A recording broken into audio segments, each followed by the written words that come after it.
Assalamualaikum warahmatullahi wabarakatuh. Waalaikumsalam warahmatullahi wabarakatuh. Bismillahirrahmanirrahim. Alhamdulillahi rabbil alamin. Wassalatu wassalamu ala ashrafil mursalin, imamil muttaqin, sayyidil ghurril muhajjalin, wa ala alihi wa ashabihil mujahidin at-tahirin, amma ba'du. Saudara-saudara kaum muslimin rahimakumullah. Satu hari ketika seorang ulama besar bernama Al-Imam Al-Faqih Abu Lais tengah berjalan-jalan di dekat kota Basrah, berkelumpulah sekelompok orang di dekat beliau. Mereka datang mengajukan satu pertanyaan. Imam, kami ingin bertanya. Di dalam Al-Quran itu Allah Subhanahu wa ta'ala menjelaskan, Ud'uni astajib lakum. Berdoalah kepadaku, aku akan jawab doamu. Mintalah kepadaku, aku kabulkan permintaanmu. Itu dan begitu janji Allah di dalam Al-Quran. Kami, kata orang-orang tadi, sudah lama berdoa kepada Allah. Tapi kenapa sampai sekarang doa kami ini belum dikabulkan? Katanya, ud'uni astajib lakum. Kalau kamu berdoa, aku jawab, aku penuhi, aku kabulkan doamu. Itu janji Allah. Kami sudah lama berdoa pagi, sore, siang, malam. Nyatanya sampai sekarang doa kami belum dikabulkan. Ini bagaimana? Apa ayat Quran salah? Apa Tuhan lagi lempengan nggak denger?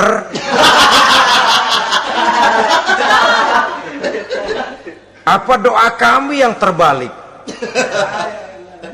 Kelihatannya sepele saja ini. Doa tidak didengar oleh Allah. Permohonan tidak dijawab, tidak dikabulkan oleh Allah. Tapi sebenarnya kalau kita mau merenung, kemalangan apa yang paling besar dalam kehidupan ini selain daripada kalau permohonan dan doa kita sudah tidak dihiraukan oleh Allah? Artinya hidup sudah tidak diopeni oleh Allah. Jangankan Allah, saudara-saudara, kita nggak diopeni sama mertua saja bingung. Ini mertua diem aja, kalau saya salah apa salahnya, kalau ada yang dikepengenin apa kepengenannya, boyak ngomong kenapa diem begitu. Ini tidak diopeni oleh Allah. Kemalangan apa yang lebih malang selain daripada kalau doa sudah tidak didengar oleh Allah? Itu sudah kemalangan yang paling malang, lebih malang dari kota Malang saya kira.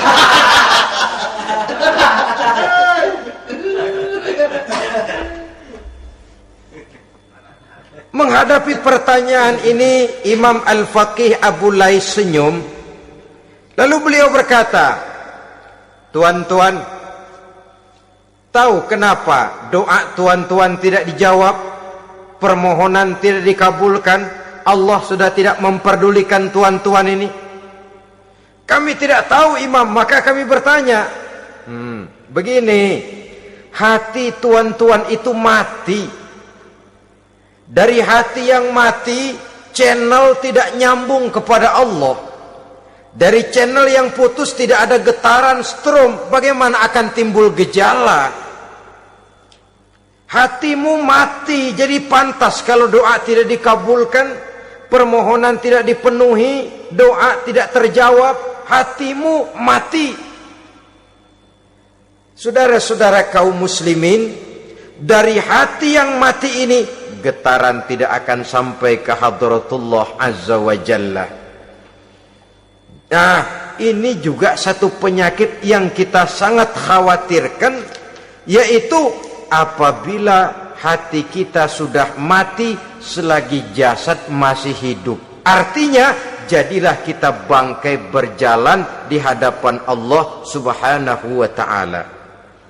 Sementara kita sangat disibukkan dengan menggali berbagai macam jenis obat penangkal penyakit zahir, dan kita kurang perhatian untuk mencari obat penangkal penyakit batin yang kalau diserang penyakitnya menghancurkan kehidupan abadi di akhirat nanti. Perkembangan ilmu kedokteran nyata benar diikuti dengan perkembangan jenis-jenis penyakit. Makin maju ilmu kedokteran, makin modern penyakit. Ngerti juga rupanya itu penyakit. Dulu kita tidak kenal yang namanya AIDS. Kita tidak tahu yang namanya liver. Kita tidak kenal yang namanya stres. Paling yang banyak cika, masuk angin, dan sebagainya. Tapi baiklah, penyakit-penyakit batin yang menyebabkan hati menjadi mati, dan dari hati yang mati, doa tidak naik, tidak didengarkan oleh Allah Subhanahu wa ta'ala. Nah, kata orang-orang tadi, yang menyebabkan hati kami mati ini apa, Imam? Beliau menjawab, pertama, araftumullaha wa lam tu'tuhu haqqahu. Yang menyebabkan hatimu jadi mati, pertama, kamu kenal benar kepada Allah, tapi haknya untuk disembah, kewajibanmu untuk menyembah, tidak pernah kamu laksanakan. Bagaimana Allah tidak akan jauh dari kita kalau kita tidak akan mengadakan pendekatan kepadanya? Dan pendekatan kepada Allah hanya bisa kita tempuh melalui jalur kegiatan ritual ibadah. Allah akan terlalu jauh apabila kita hanya membicarakannya lewat filsafat dan renungan yang mendalam. Tapi Allah akan dekat dan terasa hadir dalam hidup apabila kita dekati ia dengan pelaksanaan ibadah kepadanya. Kamu kenal Allah, tapi hakmu untuk menyembah, kewajibanmu untuk menyembah, haknya untuk disembah, tidak pernah kamu laksanakan. Kalau soal Allah, kita kenal bukan main. Bahkan tidak hanya kita mengajarkan kenal juga kepada anak-anak kita. Kalau ditanya siapa pencipta matahari, bulan dan bintang? Allah. Siapa pencipta lautan, gunung, hutan belantara dan sungai-sungai? Allah. Siapa pencipta bumi, matahari dan sebagainya? Allah. Sembahyang apa enggak? Bagaimana nanti?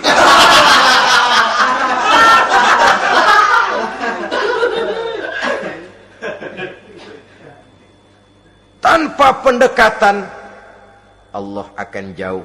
Apabila Allah jauh, maka doa tidak akan didengarkan olehnya. Oleh sebab itu, logika mengajarkan kepada kita, berpayahlah dulu, wa mal ladzatu illa ba'da ta'ab, inna ma'al usri yusra. Di balik kesulitan menunggu kemudahan. Nikmat baru akan terasa, kelezatan hidup baru akan terasa setelah kita jerih payah banting tulang peras keringat. Rasanya memang lebih nikmat sepotong singkong hasil cucuran keringat sendiri ketimbang roti dijejelin orang. Ini berarti kita ingin mohon pertolongan kepada Allah, sementara dengan Allah sendiri kita jauh. Sama saja dalam kehidupan kita analoginya, saudara-saudara. Orang tidak kenal kepada saudara, tahu-tahu jauh dari saudara, tahu-tahu datang mau minjem duit. Apa kesan saudara?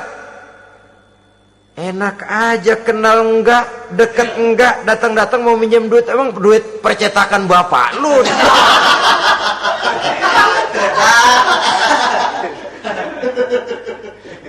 Sedangkan yang kita kenal, sedangkan yang kita bertemu tiap hari, Sedangkan yang sering datang ke tempat kita, kalau satu saat dia pinjam duit, toh kita kadang-kadang masih mikir.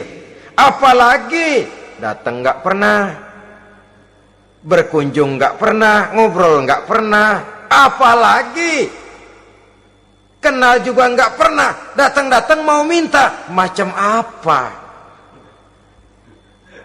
Datang nemuin Tuhan setahun 2 kali, Idul Fitri, doang Idul Adha.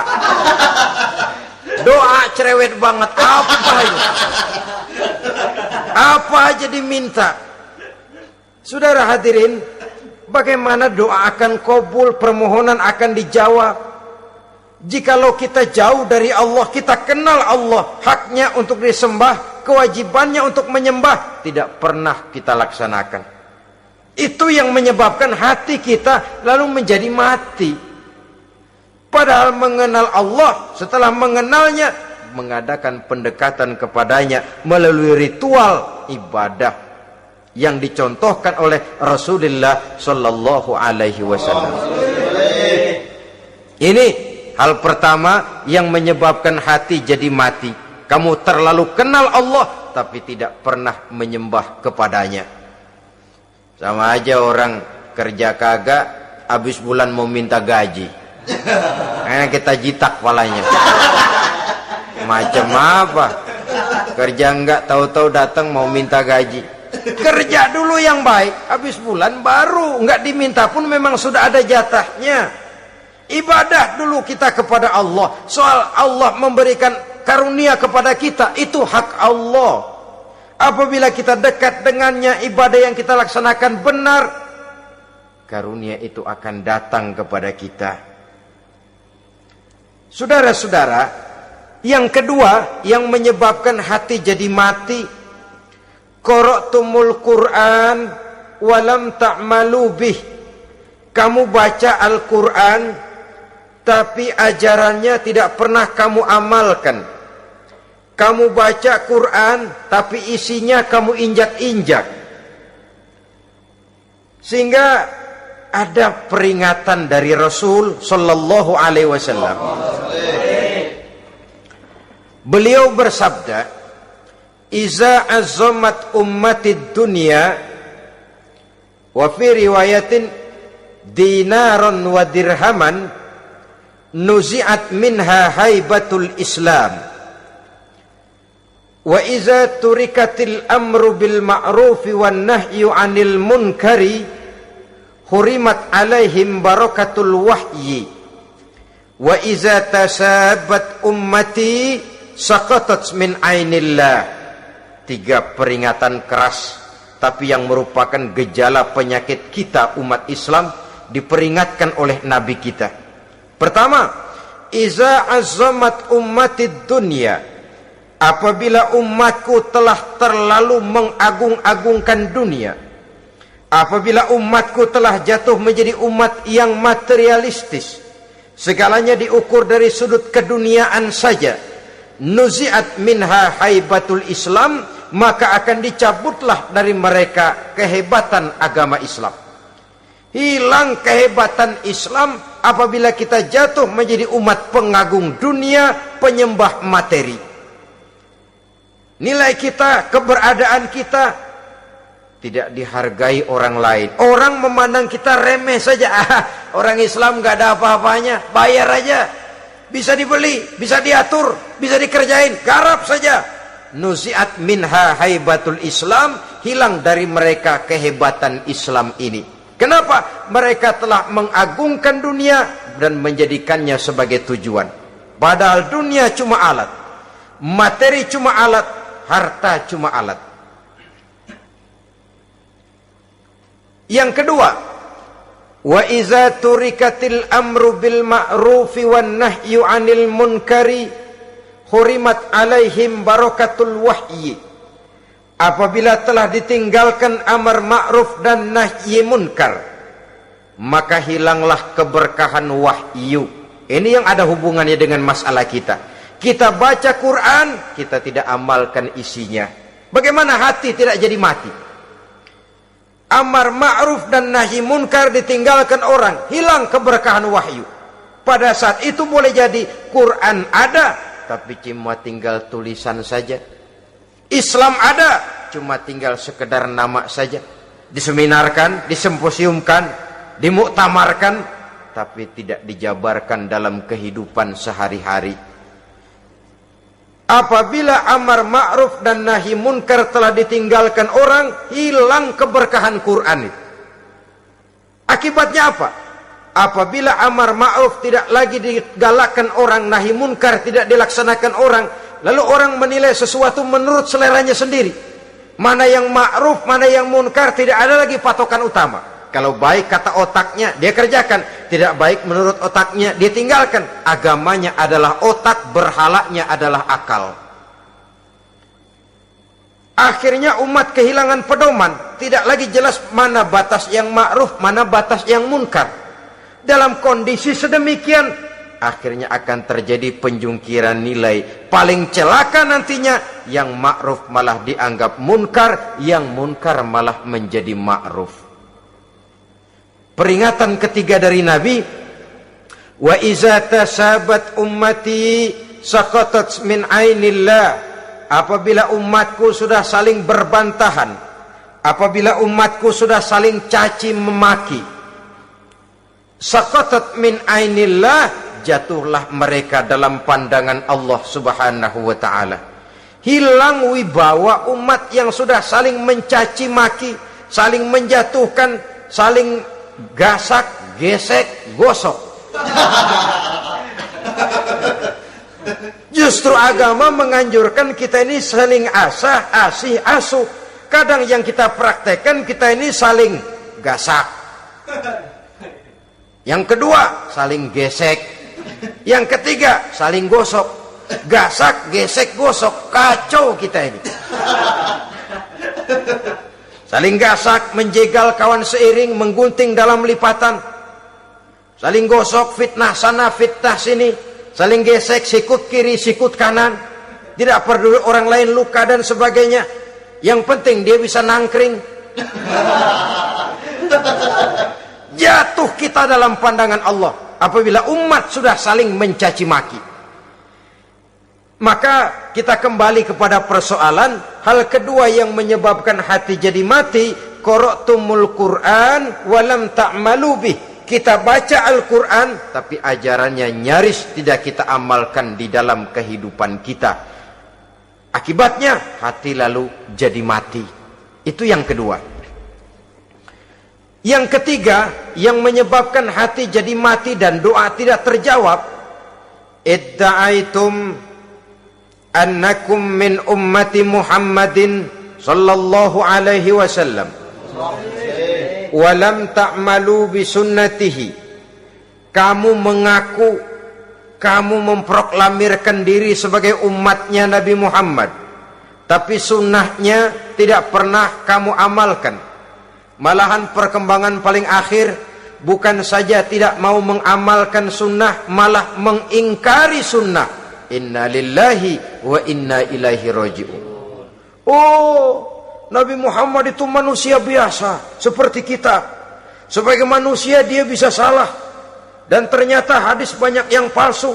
Yang otentik cuma Quran. Selebihnya adalah sejarah. Tidak ada itu sunnah. Langsung saja kepada Quran. Oh, hadis itu bukan sumber hukum. Oh, tidak perlu mengamalkan sunnah. Saudara-saudara kaum muslimin, mengaku kita umat Nabi, tapi sunnahnya kita campakkan, tidak kita amalkan. Setelah tidak kita amalkan, kita campakkan. Setelah kita campakkan, kita ingkari pula. Inna lillahi wa inna ilaihi raji'un.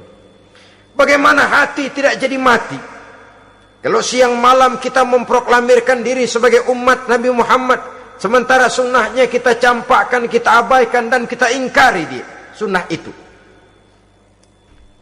Padahal jikalau sekarang kita mengenal Islam, jikalau kita sekarang ngerti halal haram, tahu hak batil, bisa memilah dan memilih antara yang ma'ruf dengan yang munkar, itu utamanya adalah karena jasa Nabi Muhammad SAW, yang dari generasi ke generasi dilanjutkan oleh para sahabat, oleh tabi'in, oleh tabi'in, terus oleh para ulama-ulama sampai kepada kita sekarang ini.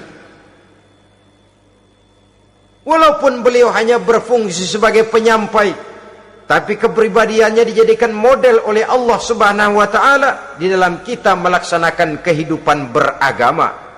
Bahwa beliau manusia seperti kita, memang dalam arti unsur biologisnya ya manusia, punya darah, punya daging, punya hati, punya perasaan, bisa sedih, bisa gembira, tetapi beliau itu termasuk basyarun la kal basyar, manusia yang tidak seperti manusia pada umumnya, punya spesifik.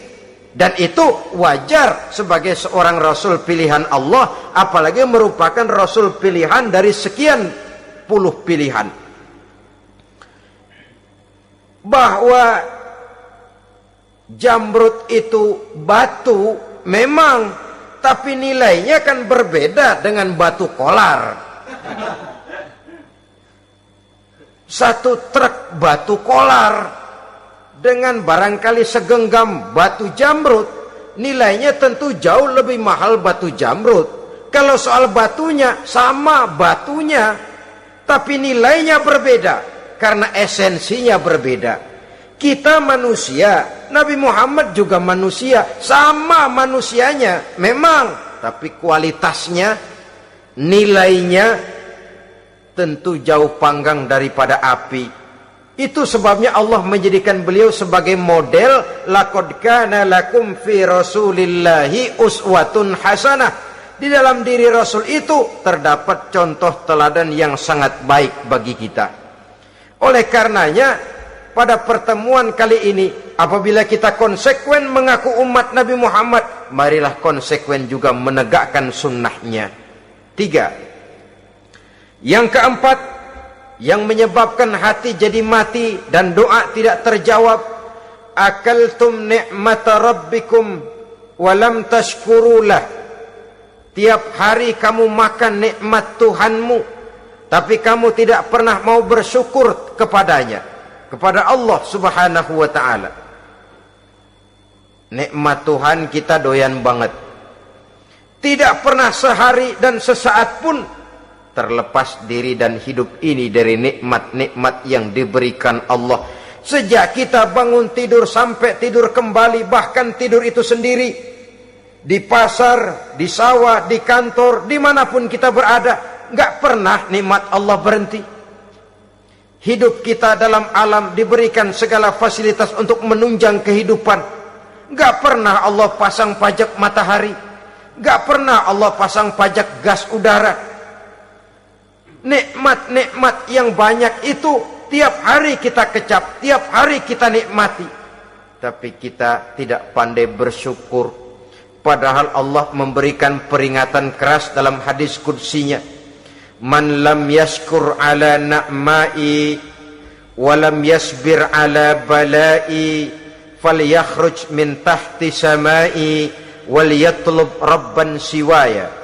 Siapa yang tidak mau bersyukur terhadap nikmat yang aku berikan kepadanya dan tidak mau bersabar terhadap ujian yang aku berikan kepadanya, silahkan keluar saja dari kolong langit ini dan cari Tuhan selain aku. Diusir oleh Allah. Kalau orang tidak mau bersyukur terhadap nikmat yang aku berikan dan tidak mau bersabar terhadap ujian yang aku timpakan, keluar dari kolong langitku, keluar, cari Tuhan selain aku. Diusir. Lah yang ngusir Allah. Anak sekarang bilang mau ke Menong.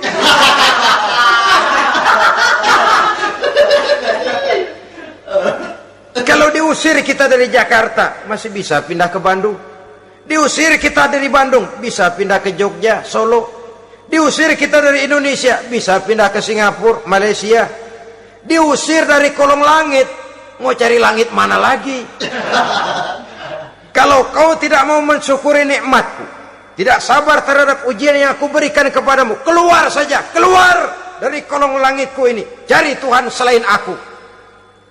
Kalau istilah kita mah Tuhan udah jengkel banget udah itu. Nikmatku, yang nikmat yang aku berikan kau makan, tapi kepadaku engkau tidak pernah mau bersyukur. Saudara-saudara kaum muslimin rahimakumullah, wajar. Kita dulunya tidak ada, sekarang ada, nikmat. Susunan biologis manusiawi kita demikian cantik, nikmat. Tinggal di bumi, fasilitas yang kita perlukan disediakan, tinggal kemampuan kita mengelolanya, nikmat. Diberikan kita otak yang membedakan kita dengan binatang, nikmat. Diberikan kita agama, diutus para rasul untuk jadi model dalam kehidupan kita, nikmat. Kalau cara kita emang kurang apa sih? Apa yang kurang, hai manusia? Engkau tidak ada, aku adakan. Kalau aku perintahkan kau tinggal di bulan, mungkin kau tidak akan sanggup hidup. Begitu lahir juga kelepek-kelepek habis. Ya nggak ada HO2 toh di bulan, mau ngisap apa? Aku perintahkan tinggal di permukaan bumi. Alamnya indah, fasilitas serba menunjang. Nikmati semuanya, semuanya untuk kamu, semuanya. Satu pintaku, syukuri nikmat yang aku berikan kepadamu. Ya bukan cuma syukur dalam ucapan, syukur dalam perbuatan. Banyak nikmat yang diterima, makin banyak dia sujud, makin banyak dia ruku, makin banyak dia mengadakan pendekatan kepada Allah. Syukur dalam artian berupa tindakan dan perbuatan, mempergunakan nikmat sesuai dengan kehendak yang memberikan nikmat itu sendiri kepada kita. Saudara-saudara kaum muslimin rahimakumullah, ini penyakit yang keempat. Kamu makan nikmat Tuhanmu, tapi kamu tidak pernah pandai bersyukur kepadanya, mensyukuri nikmat yang diberikan tadi. Bagaimana hati tidak jadi mati? Kita sibuk mempersolek jasmani, mencari obat penangkal penyakit zahir. Maka yang ramai di zaman sekarang, saudara lihat, salon, fitness, senam, macam-macam jenis. Tidak ada salahnya dan tidak ada jeleknya. Tapi kalau itu sampai melupakan kita kepada memperindah batin, memperbaiki jiwa, artinya bukankah kita perlahan tapi mempersiapkan diri menjadi bangkai berjalan di hadapan Allah. Dengan operasi plastik, yang pesek jadi mancung, yang sipit jadi belok, kulit keriput jadi kencang, pipi terlalu cekung bisa diatur. Saudara-saudara, tapi kalau hati yang rusak, jiwa yang rusak, kemana lagi kita akan berobat kalau bukan kepada agama? Maka hati itu jadi mati apabila kita selalu memakan nikmat Allah dan tidak pandai mensyukuri nikmat itu. Dari hati yang mati tidak akan ada getarannya. Oleh sebab itu doa tidak terjawab.